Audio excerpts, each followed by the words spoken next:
There's a prayer the Vatican tried to erase from history, a technique so powerful that early Christians used it to connect directly with the divine. No priests, no intermediaries, no elaborate rituals, and today you'll discover why this practice was deemed too dangerous to survive. Eckhart Tolle knows this secret. In fact, his entire philosophy on presence and spiritual awakening is rooted in this ancient Christian tradition, but he rarely speaks about it directly. Because what you're about to learn forever changed how I understand spirituality. Imagine for a moment experiencing the same state of consciousness as Jesus, not through dogma or belief, but through a specific technique, a practice that puts you in direct contact with the source of creation. This isn't fantasy, it's history. Have you ever wondered why so many people feel empty, even while attending church regularly? Why traditional prayer sometimes feels hollow, like you're talking to the ceiling? The answer lies in what happened in the early centuries of Christianity. There were two main spiritual currents. One you know, the one that became the institutional church, and another that was systematically eliminated. This second current practiced something they called early Christian contemplative practice.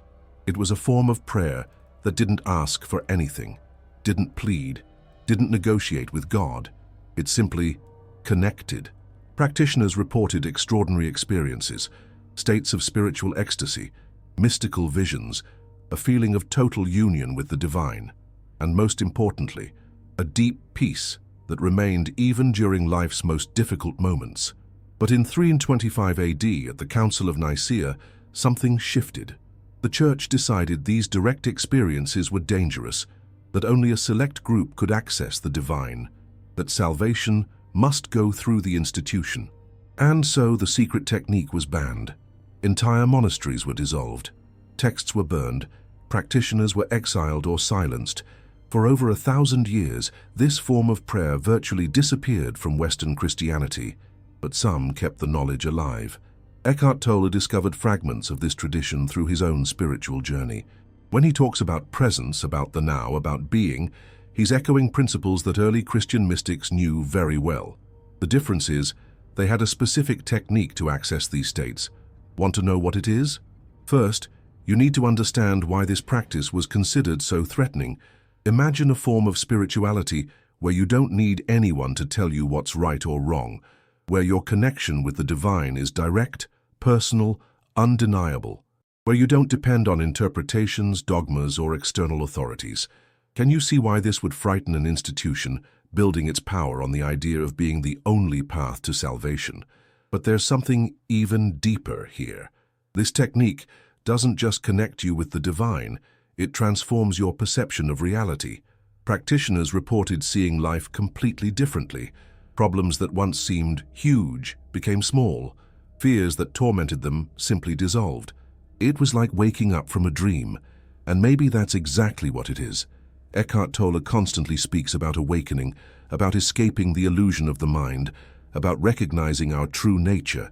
This language isn't new, it's almost 2,000 years old. Early Christian mystics used similar terms. They spoke of rebirth in Christ, of dying to the false self, of living in union with the divine. The difference is that they had a practical method to get there. Are you starting to understand why I said this changed my perception forever? Because when you practice this technique, something happens.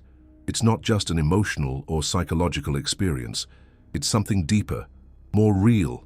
It's like a door opens inside you, a door that's always been there but you never knew existed. And on the other side of that door is everything you've ever sought. But before I teach you the exact technique, you need to know about the man who preserved it in secret for decades, a monk who lived hidden in the mountains of Mount Athos in Greece, guarding this knowledge like a sacred treasure. His name was Father Seraphim. He died at 97 in 1982, but before he died, he passed the technique to a small group of disciples. These disciples, in turn, shared it with a select few. I was fortunate enough to meet one of them. It was an autumn afternoon in 2019. I was going through a very difficult time in my life, questioning everything, feeling completely disconnected from any higher meaning. That's when a friend introduced me to Father Andreas, a small man with piercing blue eyes who carried a serenity I had never seen before. He observed me for a few moments in silence. Then he said something I'll never forget. You're looking for God in the wrong places. He's not out there. He's right here, inside, and I can show you how to find him. Over the next 3 hours, he taught me the technique you're about to learn, and my life was never the same. Because this isn't just a form of prayer. It's a way of life, a way of being present in life, in a way that makes everything sacred. Eckhart Tolle speaks of this when he says the present moment is the only reality that exists, that all spiritual life happens now, that the past and the future are illusions of the mind. But how do you access this presence consistently? How do you escape the mental chatter and enter this state of pure consciousness? The secret technique of the early Christians answers this question exactly. And here's what impresses me most. This practice doesn't require you to believe in anything specific. It doesn't require you to abandon your current beliefs. It doesn't require you to become Christian. It simply works. Regardless of your religion, philosophy, or belief system, when you practice this technique, something happens. You feel it. You experience it. You know. And that's what makes it so powerful and so dangerous to any system that depends on dogma and belief, because direct experience cannot be denied, cannot be controlled, cannot be manipulated. It simply is. But before I teach you the technique, you need to understand exactly why it was banned, and why even today very few people know of its existence, because the story you are about to hear isn't just about spirituality. It's about power, about control, about the difference between religion and true spiritual experience. And once you understand that difference, you will never look at spirituality the same way again. In the year 315 AD, something extraordinary was happening in the early Christian communities. Ordinary people were reporting experiences we would only expect to find in accounts of Jesus or the apostles. Fishermen, artisans, merchants, all accessing states of consciousness that completely transformed their lives. And they had a name for it: theosis, union with God. It wasn't metaphor, it wasn't symbolic. It was a real, tangible, transformative experience. Imagine how that sounded to those trying to build a hierarchical institution. If anyone could have direct access to the divine, what would be the role of the bishops, the priests, of the church itself as an intermediary? That's where the tension began. On one side, you had the mystics, people who practiced the secret technique and experienced God directly. On the other side, the ecclesiastical politicians, who saw this democratization of the sacred as a threat to the power they were building. The battle lasted decades. But when Emperor Constantine adopted Christianity as the official religion of the Roman Empire, the game changed completely. Now the church was no longer a spiritual community. It was a political institution, and political institutions need control. What happened next was one of the greatest tragedies in the spiritual history of humanity. In a series of councils and decrees, the church began to systematically eliminate any practice that allowed direct access to the divine. The secret technique was declared heresy. Entire monasteries were closed, libraries were burned, sacred texts disappeared, and anyone who insisted on practicing early Christian contemplative practice was exiled, or worse. But here's what they couldn't destroy: the experience, because even when you prohibit a practice, you can't prohibit the experience it produces. And a few, very few, kept the knowledge alive. They hid in the mountains, in remote monasteries, in caves, passing the technique from master to disciple, from generation to generation like a secret treasure, and that's how it reached us. Eckhart Tolle, without necessarily knowing this whole history, rediscovered many of the central principles of this practice through his own journey. When he talks about the false self, about identification with thoughts, about the importance of being present, he is echoing insights that the early Christian mystics knew intimately. The difference is that they had a specific technique, tested for generations, to access these states consistently, and this technique is incredibly simple. So simple that you can learn it in a few minutes, so powerful that it can transform your life in a few weeks. But first, you need to understand why it works. The technique is based on 3 fundamental principles that Eckhart Tolle also teaches, although he uses different language. First, the mind is not who you are. Your thoughts are just events that happen within your consciousness. They come and go, but you, the observer of these thoughts, remain. Second, the present moment is the only reality that exists. Past and future are mental constructions. All spiritual life happens now. Third, there is a dimension of your consciousness that is unaffected by external circumstances, a peace that doesn't depend on conditions, a joy that doesn't need reasons. The early Christian mystics called this dimension the kingdom of heaven within you. Eckhart Tolle calls it presence or being. The name doesn't matter. What matters is that you can access this dimension at any time, and the secret technique teaches you exactly how to do it. But before revealing the exact method, I want you to stop for a moment. Take a deep breath. Feel the air entering your lungs, because what you are about to learn is not just information, it's transformation. The technique has a name. The early Christians called it the prayer of the heart. Later, the monks of Mount Athos preserved it as hesychasm. But these formal names don't capture its true essence. In reality, it is the art of becoming present to the presence of God within you. Eckhart Tolle discovered this when he had his awakening experience at age 29. He describes how, on a night of deep despair, something within him surrendered completely. And in that surrender, he found a peace that made no rational sense. This is exactly the same experience that the early Christian mystics sought through the prayer of the heart. The difference is that they systematized the process. The technique consists of 3 simple movements, so simple that a child could learn them, so profound that spiritual masters have dedicated entire lives to mastering them. First movement, recognition. You begin by recognizing that at this very moment, in this breath, in this heartbeat, the divine is present, not as a concept, not as a belief, but as a living reality. The early Christians used a specific phrase to activate this recognition. Jesus Christ, Son of God, have mercy on me. But here's the secret that few know. It's not the words that matter. It's the inner attitude they cultivate. This phrase isn't a desperate plea. It's a recognition that you are in the presence of the sacred. It's like saying, I am here, you are here. We are one. Eckhart Tolle expresses this when he says that presence is your true nature, that you don't need to become present. You just need to recognize the presence that already is. Second movement, the descent. Here's where the magic happens. You take this phrase, this attitude of recognition, and you let it descend from the mental level to the level of the heart.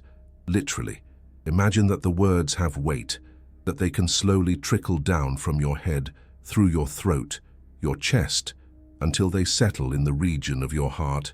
It's not forced visualization. It's more like allowing something natural to happen. The ancient masters said that the heart has its own intelligence, a wisdom that doesn't depend on concepts or reasoning. When the prayer reaches the heart, it becomes alive. Third movement, synchronization. Now you synchronize the prayer with your breath. On the inhale, Jesus Christ, Son of God. On the exhale, have mercy on me. But remember, you are not reciting words. You are cultivating an attitude and an openness, a receptivity to the sacred that is always present. Eckhart Tolle speaks of this when he teaches about mindful breathing, how breath can be a gateway to the present moment, how it connects us to the life flowing through us. The prayer of the heart uses the same principle, but with an added dimension, the explicit acknowledgement of God's presence. And here's what happens when you practice this consistently. First, your mind calms, not forcefully, but naturally, like a lake ceasing to be stirred by the wind. Second, you begin to perceive a different quality of silence, not the absence of sound, but the presence of something deeper, a peace that has substance. Third, problems that once seemed gigantic begin to resize themselves, not because you ignore them, but because you see them from a wider perspective. Fourth, you develop what mystics called awakened heart, an ability to remain at peace even in the midst of chaos. Fifth, and perhaps most important, you begin to experience what Jesus meant when he spoke of the kingdom of heaven is within you, not as belief, but as direct experience. But there's something even deeper that happens with prolonged practice. You begin to realize that prayer isn't something you do, it's something that happens through you. It's as if there's a constant prayer happening at the deepest level of creation, and through the prayer of the heart, you simply tune into that already existing frequency. Eckhart Tolle touches on this same mystery when he talks about how life lives through you, how you are not the doer, but the consciousness through which life expresses itself. Early Christian mystics understood this perfectly. They knew that true prayer isn't you talking to God. It's God talking to himself through you. And when you experience this, everything changes, because you realize you were never separate from the divine, that the spiritual quest isn't about finding something that's lost, but about recognizing something that was always present. Now let me tell you something that might surprise you. This technique wasn't completely lost. It survived in small groups, in hidden traditions, in secret lineages, in the Eastern Orthodox Church, especially in the monasteries of Mount Athos. A version of it is still practiced, but even there few know the original complete form. In the 20th century, some spiritual masters began to rediscover and teach variations of this practice. Thomas Merton, the famous Trappist monk, wrote extensively about pure prayer and contemplation. He was rediscovering fragments of the ancient tradition. Henri Nouwen, another great Christian mystic, spoke of prayer of the heart and the descent of the mind into the heart. And Eckhart Tolle, although he doesn't use traditional Christian language, essentially teaches the same principles through his approach to presence and awakening. But here's what none of them tell you: the ideal frequency of practice. The ancient masters discovered that real transformation happens when you practice the prayer of the heart for at least 20 minutes in the morning and 20 minutes at night. But it doesn't have to be a formal practice, meaning sitting in meditation. You can practice while walking, working, waiting in traffic, washing dishes. The beauty of the technique is that it integrates seamlessly with daily life. In fact, that's where it becomes most powerful, because when you practice the prayer of the heart in the midst of stressful situations, something extraordinary happens. The peace you cultivate in formal practice begins to manifest automatically in difficult moments. It's like having access to an inexhaustible source of inner tranquility. But there's an aspect of the practice I need to warn you about. It can be disruptive, not in a negative way, but transformative. Because when you begin to experience genuine states of union with the divine, you realize how much of your previous life was based on illusions. Worries that consumed your energy reveal themselves as insignificant. Fears that seemed justified dissolve. Needs you thought you had disappear, and this can be disorienting at first.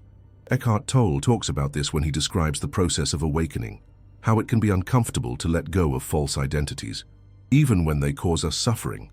But on the other side of this disorientation is something worth any temporary discomfort: real freedom. Freedom from fear, freedom from anxiety, freedom from the constant need for external approval, and most importantly, freedom to love unconditionally, because when you are established in the divine presence, love is no longer an emotion that comes and goes. It's your fundamental nature. Now I want to share with you 3 variations of the technique that have been preserved over the centuries. The first is for moments of great stress or anxiety. When you're overwhelmed, use a simplified version. Just Jesus on the inhale, mercy on the exhale. Do this for 5 deep breaths. You'll be surprised how quickly peace returns. The second is for moments of gratitude and joy.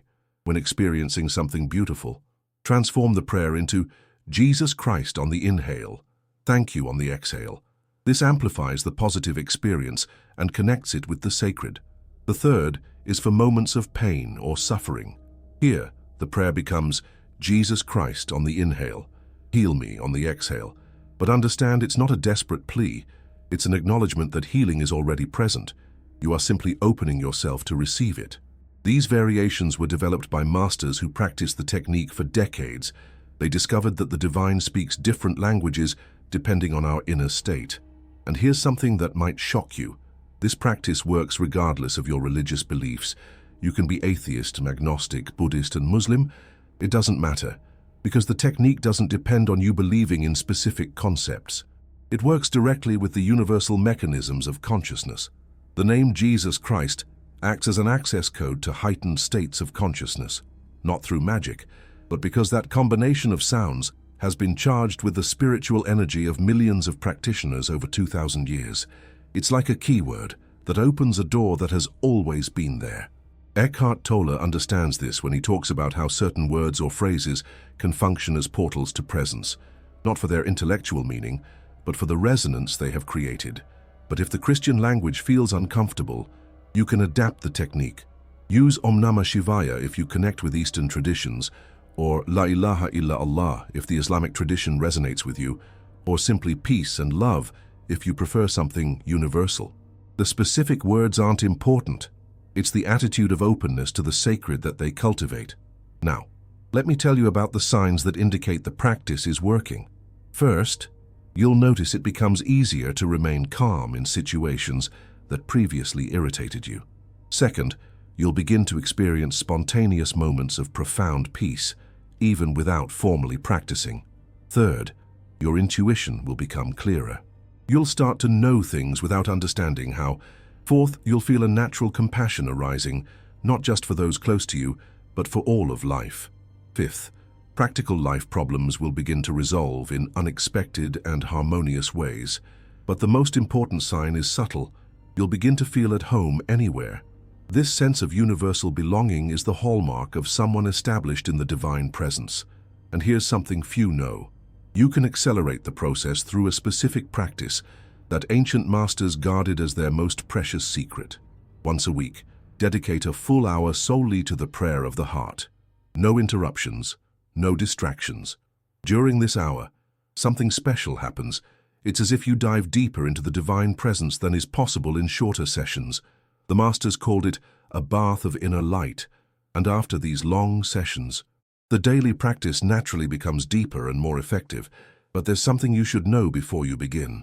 This practice can change your life in ways you don't expect. Relationships that no longer serve you may naturally dissolve. Jobs that aren't aligned with your deeper purpose may become unsustainable. Habits and addictions may simply lose their power over you, not because you're forcing changes, but because when you're established in the divine presence, only what is truly nourishing to your soul can remain in your life. It's a natural and gentle process of purification. Eckhart Tolle speaks of this when he describes how spiritual awakening naturally aligns our outer life with our inner truth. But I want to assure you, these changes, even when they involve apparent losses, always lead to something better.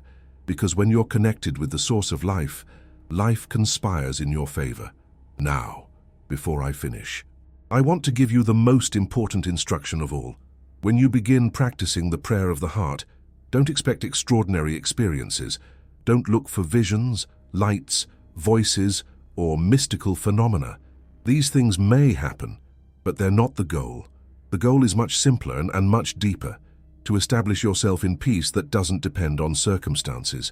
And that peace, when it's real, is so subtle you may not notice it at first. It's like the sound of silence, so obvious it goes unnoticed, but over time you'll notice there's a different quality to your presence, an inner stability that wasn't there before, and the people around you will notice too, because genuine peace is contagious. It transmits without words, without effort, without intention. This is how true spiritual masters teach, not through concepts, but through the quality of presence they radiate. And you can become that kind of healing presence in the world. In fact, when you practice the prayer of the heart consistently, this happens automatically. You become a channel through which divine peace can touch other lives. And perhaps that's exactly why this technique was considered so dangerous by the religious authorities of the time. Because when ordinary people have access to this quality of presence, they become less controllable, less manipulable, less dependent on external authorities. They become free, and genuine spiritual freedom has always been the greatest threat to any system based on control. But today, in this moment, you have the opportunity to claim that freedom, not through external revolution, but through inner revolution, not by fighting against oppressive systems, but by establishing yourself in a reality where those systems simply have no power over you. The prayer of the heart is more than a spiritual technique. It's an act of sacred rebellion, a silent declaration that you choose direct connection with the divine over any human intermediary, a practical affirmation that the kingdom of heaven truly is within you. And when you practice this consistently, something extraordinary happens. You realize you were never small, never limited, never separated from the source of life. You realize that everything you've ever sought outside yourself was already inside all along, and that realization, that is the true secret technique the Vatican tried to ban. Not the prayer itself, but the direct recognition of your divine nature, the recognition that you and the divine were never two, And once you know this, once you experience this, you understand why they tried to keep it a secret, because a world full of people who know who they really are is a completely different world, and maybe that's exactly what the world needs now. People who have rediscovered the secret technique, people who know how to access peace that surpasses all understanding, people who have chosen presence over absence, connection over separation, love over fear. The technique is in your hands now. What will you do with it?